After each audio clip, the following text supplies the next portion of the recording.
చంద్రబాబు నాయుడు గారి పరిపాలన ఎలా ఉంది సార్? చంద్రబాబు నాయుడు పరిపాలన చాలా నీచంగా కనపడుతుంది మేడం. మమ్మల్ని దారిలో వస్తుంటే ఎక్కడ చూస్తే అక్కడ పోలీసులు అడ్డగింపులు చేస్తున్నారు. దేనికి సార్ పోలీసులు అడ్డగించారు? ఎందుకో పోకూడదని వైట్ అండ్ వైట్ డ్రెస్ వేసుకొని బయలుదేరదట మేము. మీరు ఎక్కడికి బయలుదేరారు? మేము కర్నూలుకి జగన్మోహన్ రెడ్డి గారి గురించి వచ్చినాం మేడం. ఎందుకు సార్? ఆ? జగన్మోహన్ రెడ్డిని చూడాలని వచ్చినాం మేము.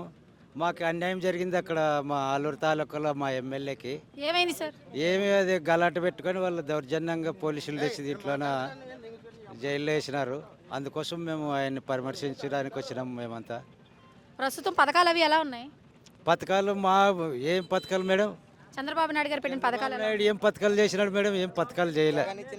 జగన్ ఇచ్చిన పథకాలే అవే చేస్తున్నాడు తప్ప ఆయన ఏమి కొత్త పథకాలు ఏం చేయలేదు. జగన్ మా వ్యవసాయదారులకు కూడా ఏమీ సహకరించలేదు. ఆయన ఏం చేయలేదు కూడా మాకు ఎక్కడ కూడా. మరి చంద్రబాబు నాయుడు గారు రైతు పక్షపాతి అని అంటారు కదా? రైతు పక్షపాతి ఉన్నట్లే మేడం, మాకు చేయలేదు కదా. రైతుకి ఏదన్నా ఒక సహకారం, ఈ వర్షాలు లేవు, ఏం చేసినాడు? మాకు ఏమని చేసినాడా? మా మండలం కూడా అసలు కరువు మండలాల కింద ప్రకటించలేదు. మా ఆస్పరి మండలం అంత నీచంగా చూస్తున్నారు మా రైతుల్ని. మరి మేము ఎలా బతకాలి మేడం? ఇప్పుడు వర్షాలు లేవు, ఏం లేవు. మరి జగన్మోహన్ రెడ్డి గారు ఉన్నప్పుడు బాగుండేది. జగన్మోహన్ రెడ్డి గారు మాకు అన్ని రకాలుగా సహకరించినాడు మేడం. ఓ బ్యాంకు అప్పులు కడితే కూడా వడ్డీలు కట్టినాడు మాకు ఆయన ఉన్నంత వరకు.